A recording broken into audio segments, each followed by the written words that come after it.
ఈ వీడియో చూసే ముందు జై శ్రీరామ్ అని కామెంట్ చేయండి. కోరి కొలిచే భక్తులకు కొంగు బంగారంగా మారే కొండంత దేవుడు, ఆపద మొక్కులవాడు, అనాథ రక్షకుడు ఆ ఏడుకొండల వెంకటేశ్వర స్వామి. మీ జీవితంలో ఉండే కష్టాలన్నీ తీరి మీ ఇంటికి ఐశ్వర్యం లభించాలంటే శనివారం ఒక్కరోజైనా సరే భక్తి శ్రద్ధలతో మీ ఇంట్లోనే శ్రీ వెంకటేశ్వర స్వామికి పూజ చేస్తే 10 తరాల తరగని ఐశ్వర్యం లభిస్తుంది. కాబట్టి శనివారం రోజున ఎంతో సులభంగా మీ ఇంట్లోనే శ్రీ వెంకటేశ్వర స్వామికి ఎలా పూజ చేస్తే స్వామివారి అనుగ్రహం లభిస్తుందో ఈ వీడియోలో తెలుసుకుందాం.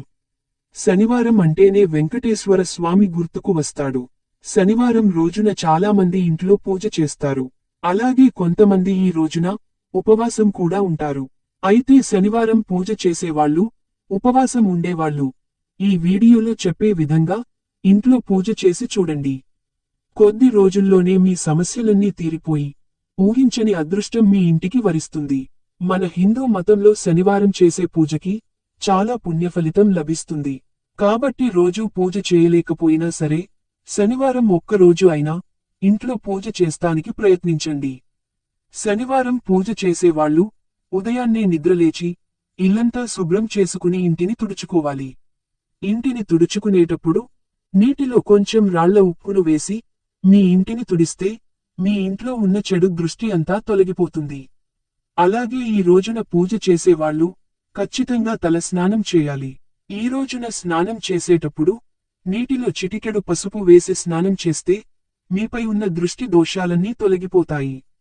శనివారం చేసే పూజలో ముఖ్యంగా తులసి దళాలు ఉండాలి.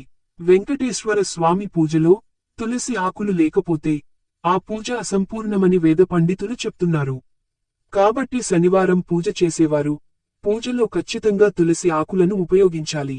ముఖ్యంగా శనివారం రోజున మాత్రమే దేవుని పటాలను శుభ్రం చేసుకోవాలని గుర్తుంచుకోండి.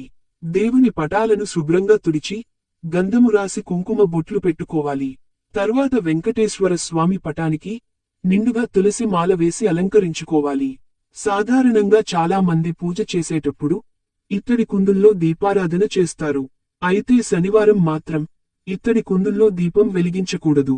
ఈ రోజున పూజ చేసేవాళ్లు బియ్యపిండితో ప్రమిద తయారు చేసి దానితో దీపారాధన చేయాలి.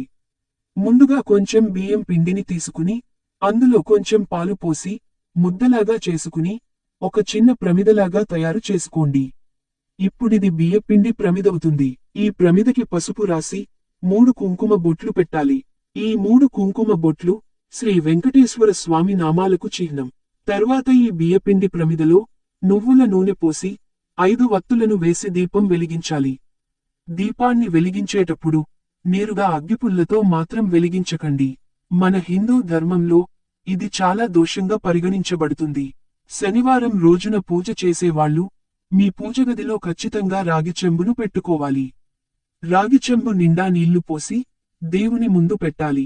మనం పూజ చేసేటప్పుడు పూజలో ఉండే దైవశక్తి అంతా రాగి చెంబులో ఉన్న నీటిలోకి ప్రవేశిస్తుందట. కాబట్టి పూజ పూర్తయిన తర్వాత ఇంట్లో ఉన్న ప్రతి ఒక్కరూ ఆ రాగి చెంబులో ఉన్న నీటిని తీర్థంలాగా తీసుకోవాలి. ఈ తీర్థంలోనే భగవంతుడి శక్తి నిక్షిప్తమై మీకు శుభాలను చేకూరుస్తుంది. పూజలో నైవేద్యంగా ఒక చిన్న బెల్లం ముక్క పెట్టినా ఆ వెంకన్న సంతోషించి మీపై తన అనుగ్రహాన్ని కరుణిస్తాడు. దేవుడికి పెట్టే నైవేద్యాన్ని ఎల్లప్పుడూ తమలపాకు మీదే పెట్టాలి. తమలపాకు మీద పెట్టిన నైవేద్యాన్ని మాత్రమే దేవుడు స్వీకరిస్తాడని గుర్తుంచుకోండి. శనివారం పూజ చేసేవాళ్లు దేవునికి హారతి ఇచ్చేటప్పుడు ఖచ్చితంగా ముద్ద కర్పూరాన్ని మాత్రమే ఉపయోగించాలి. ఎందుకంటే వెంకటేశ్వర స్వామికి కర్పూరం అన్నా తులసి ఆకులన్నా చాలా ఇష్టం. కాబట్టి శనివారం చేసే పూజలో తులసి ఆకులు లేకపోయినా ముద్ద కర్పూరం లేకపోయినా ఆ పూజకి పుణ్యఫలం రాదని గుర్తుంచుకోండి. ఈ రోజున పూజ చేసేవాళ్లు పసుపు రంగు వస్త్రాలు ధరించి పూజ చేస్తే చాలా మంచిది. పూజ చేసేటప్పుడు ఓం గోవిందాయ నమః అనే మంత్రాన్ని చదువుతూ పూజ చేయండి. ఎవరైతే ఈ మంత్రం చదువుతూ పూజ చేస్తారో వారికి వెంకటేశ్వర స్వామి అనుగ్రహం తప్పకుండా ఉంటుంది.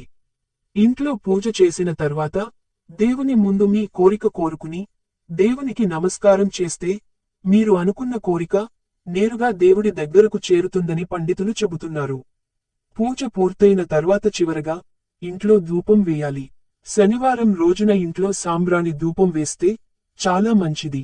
దీపారాధన చేసిన తర్వాత దీపాలు వెలుగుతున్నంతసేపు పూజ మందిరం తలుపులు వేయకుండా తెరిచి ఉంచాలి.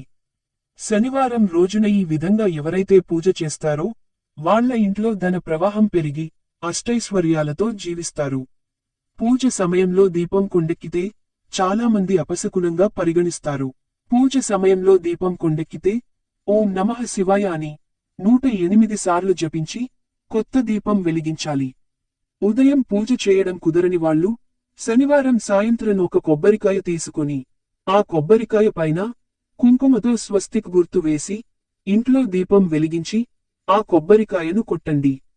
ఈ పరిహారాన్ని చేస్తే డబ్బు సమస్యల నుంచి మీరు వెంటనే గట్టెక్కుతారు. ఎంత కష్టమైన సమస్య అయినా సరే దాని నుండి తొందరగా బయటపడతారు. ఇక విపరీతమైన అప్పుల బాధతో ఇబ్బంది పడుతున్నవారు శనివారం రోజున కొబ్బరి నూనెతో దీపారాధన చేయడం మంచిది. శనివారం రోజున ఓం శనిశ్చరాయ నమః అనే మంత్రాన్ని జపిస్తే మీకున్న శని దోషాలు అన్నీ తొలగిపోయి రాబోయే రోజుల్లో సుఖ సంతోషాలతో సిరి సంపదలతో జీవిస్తారు. దీపారాధన చేసేటప్పుడు చాలా మంది పూజ గది ముందు ముగ్గులు వేయరు. కానీ ఇలా చేయడం చాలా తప్పు. పూజ ప్రారంభించే ముందు ఖచ్చితంగా మీ పూజ గది ముందు ముగ్గు వేసి పూజ ప్రారంభించాలి. అప్పుడే మీరు చేసిన పూజకు 100% ఫలితం దక్కుతుంది. ముఖ్యంగా పూజ గది ముందు అష్టదళ పద్మం ముగ్గు వేస్తే చాలా మంచిది. ఇక శనివారం రోజున చేయకూడని పనుల విషయానికొస్తే శనివారం రోజున నువ్వులు, మినపప్పు, చీపురు, నూనెను కొనుగోలు చేయకూడదు. అలాగే శనివారం రోజున ఉప్పును కూడా కొనకూడదు. ఇలా చేయడం వల్ల అప్పులపాలు అయ్యే అవకాశం ఉందట. శనివారం రోజున బట్టలు కొనడం మంచిది కాదు. ఈ రోజున బట్టలు కొనుగోలు చేసినా, షాపింగ్ చేసినా మీ జీవితంలో కష్టాలు ప్రారంభమవుతాయి. శనివారం రోజున వెంకటేశ్వర స్వామి ఆలయానికి వెళ్తే చాలా పుణ్యం లభిస్తుంది. ఈ రోజున గుడికి వెళ్లేవాళ్లు గుడి చుట్టూ తప్పకుండా 11 ప్రదక్షిణాలు చేయండి.